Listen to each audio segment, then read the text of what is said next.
அனைவருக்கும் வணக்கம். இப்போ நீங்கள் பார்த்துட்ருக்க காட்சியானது மேல்மருவத்தூரில் குடிக்கொண்டிருக்கக்கூடிய அந்த ஆதிபராசக்தி அம்மனுக்கு தெய்வ ஆராதனைகள் காட்டும்போது எடுக்கப்பட்ட ஒரு பிரம்மாண்டமான காட்சி பதிவுகளை தான் நம்ம இப்போ பார்த்துட்ருக்கோங்க. இந்த நிமிடத்தில் நீங்கள் இந்த அம்மனுடைய ஆராதனைகளை பார்த்துட்ருக்கீங்க அப்படின்னா உங்களுக்கு நிறைவேறாத ஆசைகள் ஏதாவது இருந்துச்சு அப்படின்னா உங்களுடைய ஆழ் மனதில் நினைத்து கொண்டு நம்மளுடைய கமெண்ட் பாக்ஸில் மேல்மருவத்தூர் அம்மனுக்கு போற்றி அப்படின்னு சொல்லிட்டு மறக்காமல் 3 முறை பதிவு பண்ணுங்கள். நீங்கள் இந்த தருணத்தில் அந்த அம்மனை நினைத்து இப்படி ஒரு விஷயம் செய்யும்போது கண்டிப்பாக நீங்கள் என்ன விஷயங்களெல்லாம் வேண்டுதலாக நடக்கணும் அப்படின்னு நினச்சிங்களோ அந்த விஷயங்கள் அனைத்துமே அந்த அம்மன் கூடிய விரைவில் நடத்தி வைப்பாங்க. ஸோ நம்பிக்கையோட இந்த ஒரு விஷயத்த செஞ்சு பாருங்கள். அதுக்கு முன்னாடி நீங்கள் இப்போ தான் நம்மளுடைய சேனலை ஃபர்ஸ்ட் டைம் பார்க்குற மாதிரி இருந்தால் மறக்காமல் சப்ஸ்கிரைப் பண்ணிவிட்டு கீழே இருக்கும் பெல் ஐக்கானையும் மறக்காமல் கிளிக் பண்ணுங்கள். அப்போ தான் நம்ம சேனலில் போடுற ஒவ்வொரு வீடியோவுமே உங்களுக்கு நோட்டிஃபிகேஷன் மூலியமாக உடனுக்குடனே வந்து சேரும். நம்ம இன்றைக்கி இந்த வீடியோ பதிவுகளில் என்ன பதிவுகளெல்லாம் பார்த்து தெரிஞ்சுக்க போகிறோம் அப்படின்னு பார்த்தீங்கன்னா மேல்மருவத்தூர் அம்மன் எப்படி உருவானாங்க, மேலும் அந்த கோவிலை பற்றிய பல சுவாரஸ்யமான விஷயங்கள்லாம் என்னென்ன இருக்குது என்பதை பற்றி தாங்க நம்ம இன்றைக்கி இந்த வீடியோ பதிவுகளில் முழுமையாக பார்த்து தெரிஞ்சுக்க போகிறோம். இந்த பதிவுகள் அனைத்துமே உங்களுக்கு பயன் கொடுக்கக்கூடிய வகையில் தான் இருக்கும். அதனால் ஸ்கிப் பண்ணாமல் தொடர்ச்சியாக பாருங்கள். ஸோ இப்போ வாங்க நம்ம வீடியோக்குள்ளே போகலாம். ஸ்ரீ வாராகி அம்மன் ஜோதிட நிலையத்தில் உங்களுடைய பிரச்சனைகள் எதுவாக இருந்தாலுமே அதற்கு உடனடியாக அவர்களிடம் தீர்வு சொல்லப்படுதுங்க. அது மட்டும் இல்லாமல் அவங்க நிறைய பிரபலங்களுக்கும் ஜோதிடம் பார்த்துருக்காங்க. ஸோ நீங்களும் உங்களுக்கு இருக்கக்கூடிய பிரச்சனைகள் அனைத்திற்குமே உடனடியாக தீர்வு காணணும் அப்படின்னு நினச்சா டிஸ்கிரிப்ஷனில் உங்களுடைய கான்டாக்ட் நம்பரை ஆட் பண்ணியிருக்கோம். ஸோ மறக்காமல் தொடர்பு கொண்டு பயன்பெற்றுக்கோங்க. தமிழகத்தில் நூற்றுக்கணக்கான அம்மன் கோவில்கள் இருந்தாலுமே ஆதிபராசக்தி என்றதுமே அனைவருக்கும் நினைவிற்கு வரும் இடம்தான் மேல்மருவத்தூர். அதே போல் சென்னை சுற்றி முக்கிய கோவில்கள் என்றதும் நினைவுக்கு வருவதுமே இந்த மேல்மருவத்தூர் தாங்க. தமிழகம் மட்டும் இல்லாமல் உலகின் பல்வேறு நாடுகளில் இருந்தும் லட்சக்கணக்கான பக்தர்கள் மேல்மருவத்தூர் ஆதிபராசக்தி அம்மன் சித்தர் பீடத்திற்கு வந்து வழிபாடு செய்து கொண்டு தான் இருக்காங்க. தன்னை வணங்கும் பக்தர்களின் வாழ்க்கையில் ஆதிபராசக்தி அம்மன் பல அற்புதங்களையும் இன்றளவும் நிகழ்த்தி தான் வந்துட்டுருக்காங்க. அது மட்டும் இல்லாமல் ஆதிபராசக்தி கோவிலில் சாமானிய மனிதர்கள் அதிக அளவில் வந்து வழிபட்டு செல்வது வழக்கத்தில் ஒன்றாக தான் இருந்துட்டுருக்கு. இங்கு யார் வேண்டுமானாலும் அம்மனுக்கு பூஜை அபிஷேகங்கள் உள்ளிட்டவைகள் செய்து வழிபடலாம் என்பதாலும் சபரிமலையை போன்றே இந்த கோவிலிலும் மாலை அணிந்து இருமுடி கட்டி வந்து வழிபாடு செய்வது முக்கிய வழிபாட்டு முறைகளில் ஒன்றாகவும் இருக்குது அப்படின்னு சொல்லப்படுது. மேலும் இந்த கோவிலின் தலா வரலாறு என்ன சொல்லுது அப்படின்னு பார்த்தீங்கன்னா தமிழகத்தில் உள்ள மிகவும் புகழ்பெற்ற அம்மன் கோவில்களில் ஒன்று ஆதிபராசக்தி சித்தர்பீடம். இது செங்கல்பட்டு மாவட்டம் மேல்மருவத்தூரில் இந்த கோவிலானது அமைய பெற்றிருக்கு. தமிழகத்தில் அதிகமான பக்தர்கள் தினம் தினம் வந்து சென்று கோவிலாகவும் இந்த மேல்மருவத்தூர் ஆதிபராசக்தி கோவில் அமைஞ்சிருக்கு. இந்த கோவில் உருவான வரலாறு மிக அதிசயமான நிகழ்வாக பேசப்படுது. தற்போது ஆதிபராசக்தி கோவிலானது அமைந்துள்ள இடத்துல 1960களில் ஒரே ஒரு வேப்ப மரம் மட்டும்தான் இருந்திருக்கு. இந்த மரம் மற்ற சாதாரண வேப்ப மரங்களைப் போல் கசப்பு தன்மை கொண்டதாக இல்லாமல் இதன் காய்கள் இனிப்பு சுவையோடு இருந்திருக்கு. இதிலிருந்து வடியும் பால் போல் போன்ற பொருள் இனிப்பு சுவையை உடையதாக இருந்திருக்கு. இதனால் இந்த பகுதி மக்கள் மட்டும் இல்லாமல் இதனை கடந்து செல்பவர்களும் ஆச்சரியத்தோடு இதனை சாப்பிட்டு வந்திருக்காங்க. ஆனால் அதை விட ஆச்சரியம் என்ன நடந்தது அப்படின்னு பார்த்தீங்கன்னா இந்த மரத்தில் பால் கனிகளை சாப்பிடுபவர்களுக்கு இருந்து வந்த நோய்கள் அனைத்துமே நீங்கி குணமடைவதை அவங்களால் பார்க்க முடிந்தது. இதனால் இந்த அதிசய வேப்ப மரம் பற்றிய தகவல்கள் மற்ற இடங்களில் பரவி இருந்தது அப்படின்னு சொல்லப்படுது.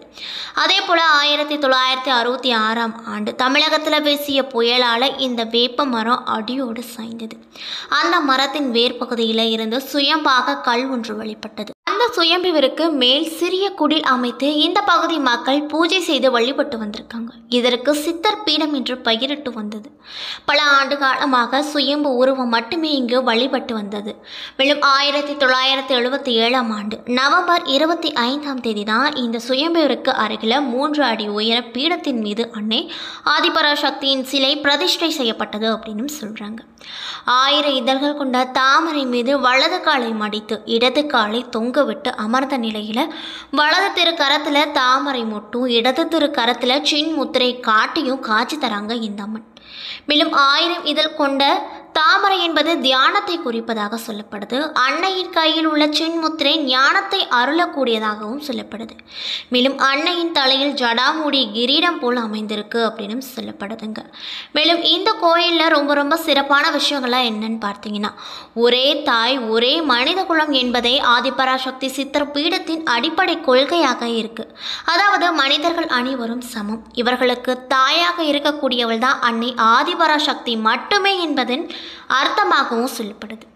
மேலும் கருவறைக்குள் சென்று அன்னைக்கு பூஜை உள்ளிட்ட வழிபாடுகளை பெண்கள் செய்யலாம் என்ற முறையை பங்காரு அடிகளார் ஏற்படுத்தினார். அன்னை ஆதிபராசக்தி அடிகளாரின் உருவில் பலருக்குமே அருள்வாக்கு சொல்லிட்டு வந்திருக்காங்க.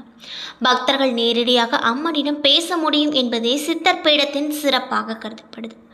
பல அற்புதங்களையும் அதிசயங்களும் இந்த உலகத்தில் நடந்திருக்கு. இதனால் பக்தர்கள் பங்காரு அடிகளாரை அம்மா என்று அழைக்க துவங்கினாங்க. ஆதிபராசக்தி சித்தர் பீடத்தின் நுழைவு வாயிலில் ஓம் சக்தி என்ற மந்திரமும் திரிசூலமும் வைக்கப்பட்டிருக்கு. இங்கு வரும் பக்தர்கள் இந்த திரிசூலத்தை 3 முறை வலம் வந்த பிறகே உள்ளே சென்று அம்மனை தரிசிக்கிறார்கள். மற்ற கோவில்களில் இருப்பது போன்ற இந்த கோவில்களிலும் நவகிரகங்கள் கிடையாது.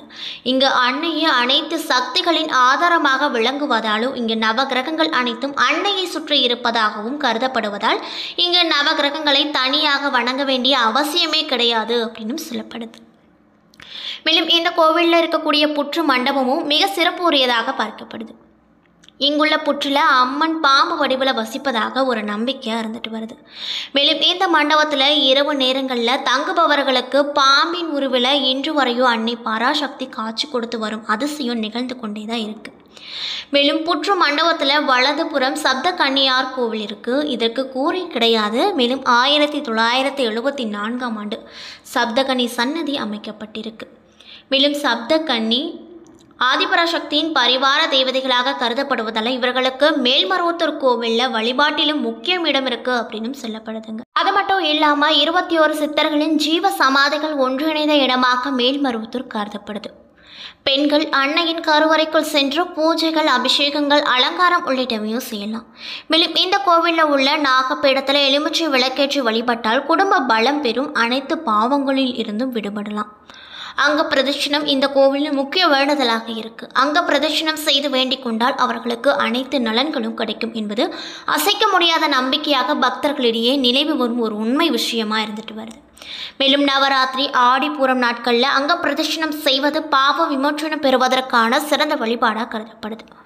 ஆடிப்பூர நாள பக்தர்களே தங்களுடைய கைகளால் சுயம்பு ரூபத்திற்கு பால் ஊற்றி அபிஷேகம் செய்யலாம். பூஜைகள் செய்வதற்கான சாதாரண மனிதர்களும் அனுமதிக்கப்படுறாங்க. அது மட்டும் இல்லாமல் அர்த்தவன பத்ரகாளிக்கு இங்கு தனி சன்னதி இருக்குது. இவளை வேண்டிக் கொண்டால் அனைத்து தீய சக்திகளிலும் இருந்து விடுபட முடியும் அப்படின்னு சொல்கிறாங்க. அதே போல் மேல்மருவத்தூர் ஆதிபராசக்தி கோவிலுக்கு எவர் ஒருவர் ஒரு முறையாக விரதம் இருந்து இருமுடி கட்டி வந்து 108 முறை மந்திர ஜபம் தியானம் செய்து வழிபடுகிறார்களோ அவர்களுக்கு எந்த தீய சக்தியும் நெருங்க முடியாது என்பது நம்பிக்கையாகவும் இருக்க அப்படின்னு சொல்கிறாங்க. அது மட்டும் இல்லாமல் இங்கே என்னென்ன திருவிழாக்கள் ரொம்பவே விமர்சையாக கொண்டாடப்படுது அப்படின்னு பார்த்தீங்கன்னா, தைப்பூசம், யுகாதி, தமிழ் புத்தாண்டு, சித்ரா பௌர்ணமி, ஆடிப்புறம், நவராத்திரி, பௌர்ணமி, அமாவாசை நாட் போன்ற தினங்கள் எல்லாம் இங்கே ரொம்பவே விமர்சையாக கொண்டாடப்படும் திருவிழாக்களாக பார்க்கப்படுது. என்ன நண்பர்களே, இந்த வீடியோ பதிவுகளில் மேல்மருவத்தூரில் குடிகொண்டிருக்கக்கூடிய அந்த ஆதிபராசக்தி அம்மனுக்கு தீப ஆராதனைகள் காட்டும் போது எடுக்கப்பட்ட ஒரு அற்புதமான காட்சி பதிவும், மேலும் அந்த அம்மனை பற்றிய பல சுவாரஸ்யமான விஷயங்களையும் இந்த வீடியோ பதிவின் மூலியமாக நம்ம முழுமையாக பார்த்துருப்போங்க. இந்த பதிவுகள் அனைத்துமே உங்களுக்கு பயன் கொடுக்கக்கூடிய வகையில் தான் அமைய பெற்றிருக்கும். ஸோ வீடியோ பிடிச்சிருந்தால் லைக் பண்ணுங்கள், ஷேர் பண்ணுங்கள். அது மட்டும் இல்லாமல் உங்களுக்கு இந்த மேல்மருவத்தூரில் குடிகொண்டிருக்கக்கூடிய அந்த ஆதிபராசக்தி அம்மனை ரொம்ப பிடிக்கும் அப்படின்னா அந்த வீடியோக்கு ஒரு லைக் பண்ணிவிட்டு உங்களுடைய ஆழ்மனதில் நிறைவேறாத ஒரு விஷயத்தை வேண்டுதலாக நினைத்து கொண்டு நம்மளுடைய கமெண்ட் பாக்ஸில் மேல்மருவத்தூர் அம்மனுக்கு போற்றி அப்படின்னு சொல்லிட்டு மறக்காமல் 3 முறை பதிவு பண்ணுங்கள். நீங்கள் இந்த தருணத்தில் அந்த அம்மனை நினைத்து இப்படி ஒரு விஷயம் செய்யும்போது கண்டிப்பாக நீங்கள் உங்களுடைய ஆழ்மனதில் என்ன விஷயங்களை வேண்டுதலாக நினைத்தீங்களோ அந்த விஷயங்கள் அனைத்துமே அந்த அம்மன் கூடிய விரைவில் நடத்தி வைப்பாங்க. ஸோ நம்பிக்கையோடு இந்த ஒரு விஷயத்தை செஞ்சு பாருங்கள். அதுக்கு முன்னாடி நீங்கள் இப்போ தான் நம்மளுடைய சேனலை ஃபர்ஸ்ட் டைம் பார்க்குற மாதிரி இருந்தால் மறக்காமல் சப்ஸ்கிரைப் பண்ணிவிட்டு கீழே இருக்கும் பெல் ஐக்கானையும் மறக்காமல் கிளிக் பண்ணுங்கள். அப்போ தான் நம்ம சேனலில் போடுற ஒவ்வொரு வீடியோவுமே உங்களுக்கு நோட்டிஃபிகேஷன் மூலியமாக உடனுக்குடனே வந்து சேரும். நன்றி.